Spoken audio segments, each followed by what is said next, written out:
Tuesday continues here on One News Now Business. I'm Danny Laurel, and here are the biggest stories on the economic and corporate fronts. The government will likely retain its economic growth target and inflation assumption for 2023. That's according to Finance Chief Ben Diokno. The Development Budget Coordination Committee has set a GDP growth target of 6 to 7%. That's lower than the 7.6% expansion in 2022. The DBCC also forecasts inflation to settle between 2.5% and 4.5% this year. Secretary Diokno says these figures would be, quote, maintained. This echoes the statement of NEDA Secretary Arsenio Balisacan, who said it may be too early to even think of revising the targets. Inflation likely remained elevated and may have breached 9% in February. The Bangko Sentral projects the consumer price index to have settled within 8.5% to 9.3% in February. The upper end of this forecast is quicker than the 14-year high inflation of 8.7% recorded in January. The Bangko Sentral says upward pressures for last month's inflation are expected to have emanated from higher LPG prices, as well as elevated prices of food items such as pork, fish, egg, and sugar. On the other hand, the lower prices for domestic petroleum, fruits and vegetables, chicken and beef, and the appreciation of the peso could contribute to easing price pressures, according to the Bangko Sentral. Meanwhile, President Bongbong Marcos says there is no need for special powers to arrest inflation. February CPI data will be released next week, March 7th. I do not think that it is necessary to ask for special powers. If we declare, for example, if we declare an emergency, I have already the power to declare an emergency and to control the prices of commodities. So that I don't think there is any need for more than that. Now, the so-called peak of inflation does not seem to be happening or waning. Here to weigh in, we have with us Nikki Mapa, senior economist over at ING. Hi, Nikki. Good morning, and Danny, thanks for having me. Nikki, 9%, we haven't seen that, since forever. Okay, what are the chances we might be breaching that in February? What's your expectation here?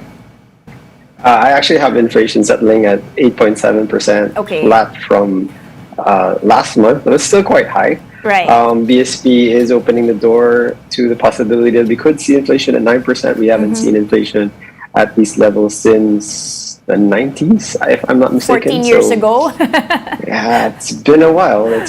So, I think the BSP was very cognizant. BSP is cognizant of the fact that this is both a supply and demand side issue. They've done, I guess, a lot of heavy lifting on the monetary front, trying to get a handle on the demand side pressure. But if there's still there's so much to do on the supply side, I think it will be an uphill battle to get this the headline numbers on the downtrend. I think even BSP governor is saying that he's going to stop looking at the headline number at the year-on-year figure and start looking at the month-on-month figure, because we're going to see these high numbers for quite some time. Okay, let's go through the sources of inflation. I asked this in a forum yesterday for Business World as well. Is the Ukraine war still a thing when it comes to inflation in the Philippines? I mean, theoretically, has not the country already found other sources, alternative sources? Have not the commodity prices already gone down? Give us an idea of whether every single thing that happens in Ukraine versus Russia, whether that still impacts us. Yeah, well, initially the supply side shock from Ukraine and then the Russia conflict emanated from the energy, the commodities, even food was a thing that helped drive inflation past target last year. What we're seeing this year is that because inflation has stayed at these levels, or so elevated for an extended period of time, you're seeing firms all pushing up prices because the new norm is now energy at $70 a barrel, $80 a barrel. I think everyone's just adjusting to that new sort of normal with regard to commodity prices. It's no longer $100 a barrel oil, but back in the day we used to factor in $50 a barrel. So I think that's where we're going right now. You mean no further downward adjustments when it comes to oil in your view this year? No, we actually have oil relatively flat this year. It's a very tight market. There are other issues because it's not just oil. We have to look at the dynamics in the coal sector as well as natural gas. So, I mean, with China reopening, this is also going to be, I guess, a complicating factor for the energy picture. So we definitely monitoring that that space this year. Okay, Nikki, how is the agriculture side still a thing with immediate band aid imports? How much longer can that still be a thing? I mean, of course, in the long term, we have so many issues hounding the agri issue, but just for the basic commodity items, onions, sugar, how is that still something that's being factored in and bringing up prices in Feb? Yeah, well, I think shout out to USEC Mapa, who said that as long as we just have to get a handle on it, food inflation, and we can definitely bring the headline number down, given the heft of food in the CPI basket. And there's still so many challenges, as you noted, with that sector. And this is precisely why I guess the president wanted to hold the bull by its horns and really take over. But so far, not a lot of headway, I guess, in getting the productivity up. Maybe that takes time. I'm for importing in the meantime, to stabilize prices, but you're going to have to find medium-term solutions to this. It's every single year we're battling shortages of this and shortages of that. So we're definitely going to have to sort of right that ship at the soonest.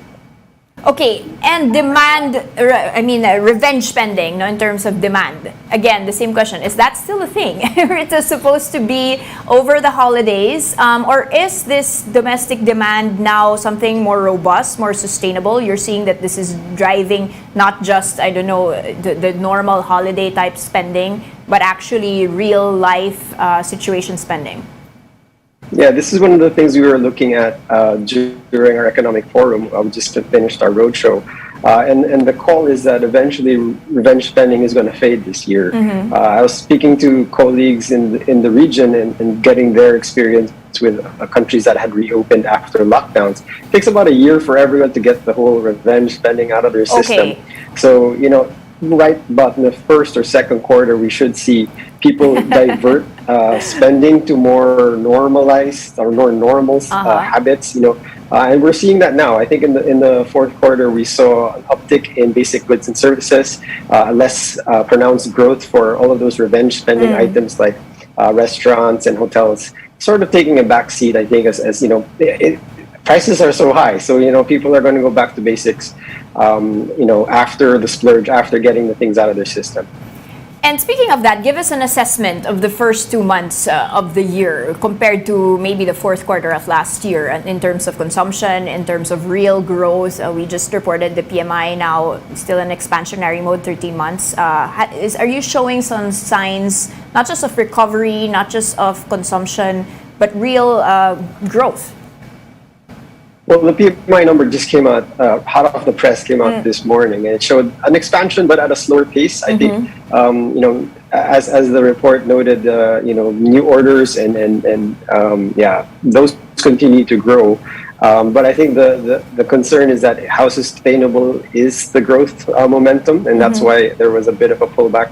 One other thing that the report noted is that supply chain issues actually got worse in February, or are expected to get worse in the coming months, which led to higher input costs. And if you take, let's say, another country in the region that reported PMI figures today, Indonesia, reported the opposite.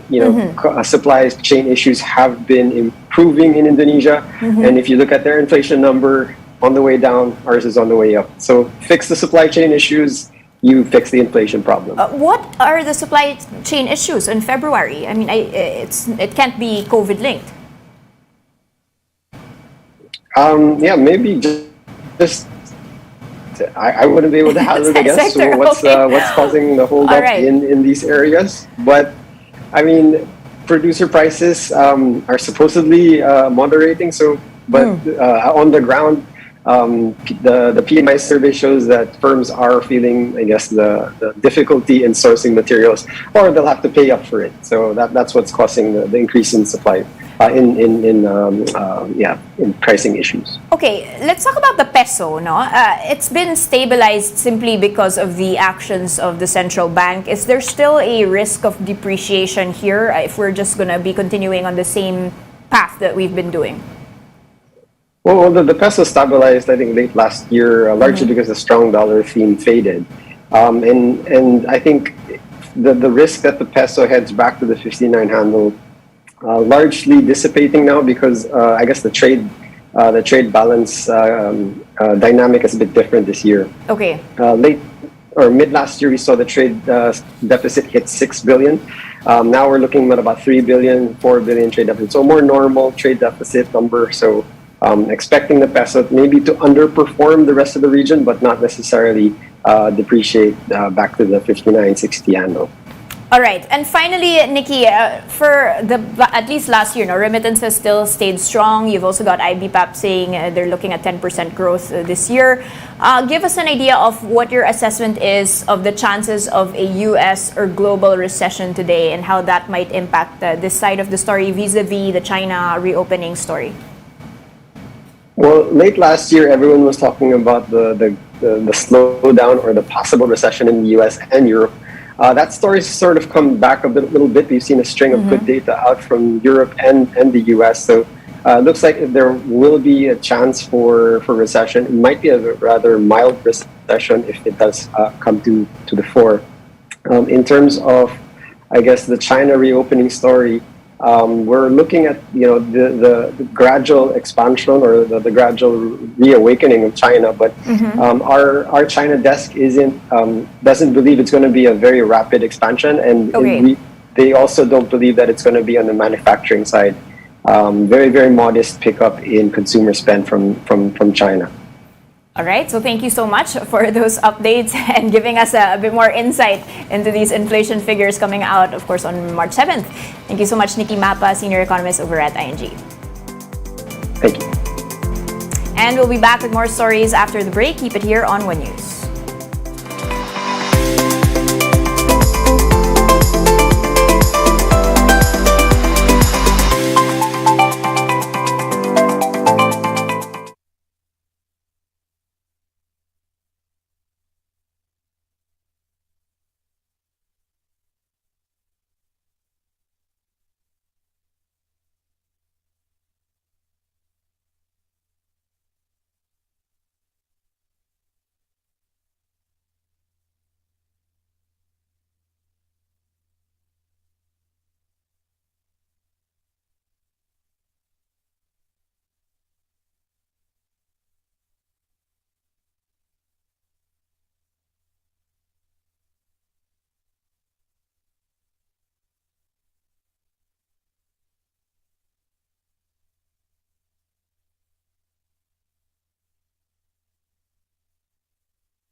You're still watching One News Now. I'm Danny Laurel. President Bongbong Marcos says it is not yet time for the country to completely adopt electric vehicles. In a chance interview during an event at the Rizal Park in Manila, Marcos Jr. explained that the supply and infrastructure for renewable energy should be developed first. He noted, though, that the government's PUV modernization program is the first step towards the rollout of EVs. The president urged transport groups not to push through with their strike. Tignan natin yung kondisyon kung maganda mag-alaga yung driver, maganda yung jeep niya, pwede pang gamitin yan, safe pa naman. So yan ang mga issue na kailangang pag-aralan. It's not that simple, but I'm hoping na dito sa mga initiatives na iniisip natin, makakumbinsi naman natin ng mga transport groups na huwag na muna mag-strike dahil kawawa talaga ang tao.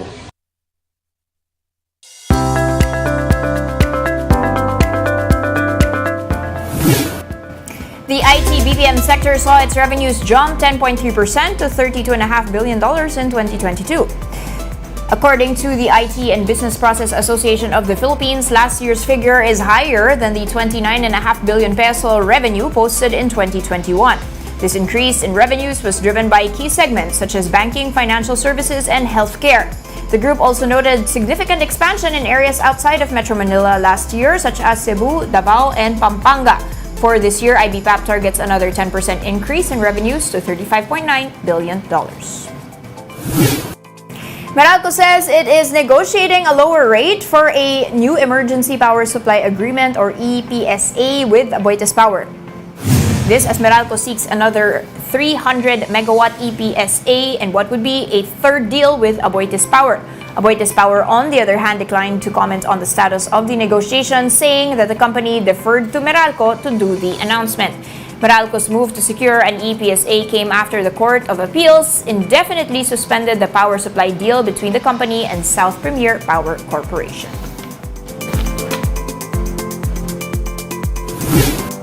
For more updates, visit News 5, the Philippine Star, and Business World online, or visit our website, onenews.ph. For more in-depth analysis, you can also catch One News on the Signal Play app. Register for a free account now at www.signalplay.com and stream One News Live anytime, anywhere. I'm Danny Laurel. Join us again at 2 p.m. We are One News, all sides, all the time.